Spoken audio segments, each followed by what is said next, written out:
రాష్ట్ర వ్యాప్తంగా చంద్రబాబు నాయుడు పవన్ కళ్యాణ్ పొత్తు పెట్టుకుని బీజేపీతో ముగ్గురు మూడు వదిలిపెట్టరు మూడు ఉండగా పువ్వు పువ్వు అవన్నీ కలిసి కూడా ఇద్దరు ముగ్గురు కలుపుకున్నా కూడా మళ్ళీ జగన్ సీఎం అవుతాడు. 120 సీట్లతోటి 120 సీట్లు జగన్ మళ్ళీ సీఎం అవుతాడు. సొంత చెల్లెలే చూడలేకపోతున్నాడు, ఏం చూస్తాడు రాష్ట్రాన్ని అంటున్నాడు.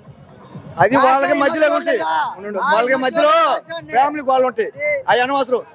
ఎన్ని వచ్చినా కూడా జగనే సీఎం అంతవరకు చెప్పాలి. పక్క దర్శి ఒంగోలు జిల్లా. అంత దూరం నుంచి ఎందుకు వచ్చాడు? అభిమానం అభిమానం. నేను 200 ఓట్లు వేపిస్తా, 200 ఓట్లు వేపిస్తా నేను నా లెక్కలో. ఎందుకంత అభిమానం జగన్ మీద? అభిమానం అన్నా ఇంకెంత దూరం పోతాం. మేము విజయవాడ కూడా పోయినాం, హైదరాబాద్ కూడా పోయినాం. అన్నా చంద్రబాబు పవన్ కళ్యాణ్ వేసి నా కొడుకు వాళ్ళు వేస్ట్, వాళ్ళు పనికిరారు. ఎందుకంటే ఒక్క మాట మీద నిలబడరు వాళ్ళు, ఒక్క మాట మీద నిలబడాలా. ఒక్క మాట మీద వాడు మగోడు.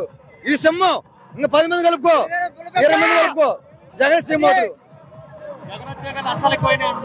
ఏం లేదు. ఎవరు చెప్పారు? పవన్ చెప్పాడా? పప్పు చెప్పినా వాళ్ళు అయ్యి చెప్పిండా? ఏం లేదన్నా. పక్క మేము బీసీ, పక్క లంచల మంది ఏం లేవు. ఎక్కడ ఉన్నాయో మాకైతే తెలియదు. చంద్రబాబు నాయుడు కొడుకు లోకేష్ బాబు కుర్చీ మడత పెట్టి జగన్ ఇంటికి పంపిస్తా అన్నాడు. కుర్చీ మడత పెడుతున్నాడు. అనకూడదు మళ్ళీ కానీ ఆ మొండ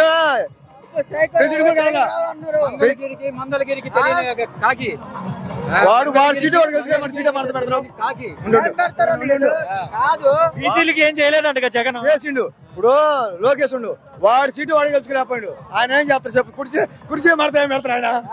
ఆయన గెలుచుకోమను, తర్వాత మాట్లాడమను. జగన్ వచ్చాక రాష్ట్రం నాశనం అయిపోయింది అంటున్నారు. ఏం లేదన్నా, మాకైతే బాగుంది. మా పరిపాలన మాకైతే బాగుంది. ఎవరు అనుకుంటే వాళ్ళు అనవసరం. పరిపాలన బాగుంది, మాకు నచ్చింది. మళ్ళీ జగన్ సీఎం. 175 120 105